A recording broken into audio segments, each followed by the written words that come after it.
Jeg synes godt, man kan mærke klimaforandringerne her i Danmark, og jeg synes faktisk, det er meget dejligt. I et koldt land som Danmark, så bliver det varmere og varmere, og man kan tage på stranden, og man kan gå i shorts og have det godt. Men når jeg så tænker mig om igen, så er det måske et større problem, end bare, at det er bekvemt for mig, og hvad der sker i dør. Jeg tror, det er en større ting, som hele verden bør tage stilling til. Også mig, selvom jeg bor i et lille land.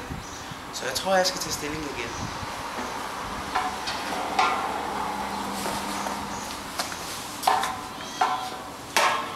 Jeg har tænkt lidt over, at jeg synes, det er lidt ærgerligt det der med, at man har fokus på, at for eksempel sådan som Mærsk, de med deres store skibe og deres boreplatforme, forurener lige så meget, som Danmark gør til sammen.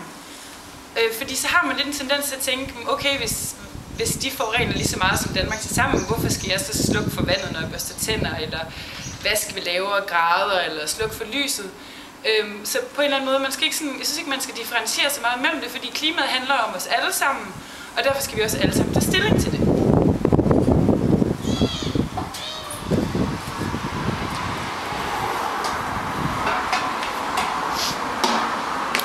Jeg mener ikke, at man på nogen måde kan påvise, at de her klimaforandringer, de er menneskeskabte. Vi er små brikker i et meget, meget større system, og der er sket ændringer i klimaet siden istiden.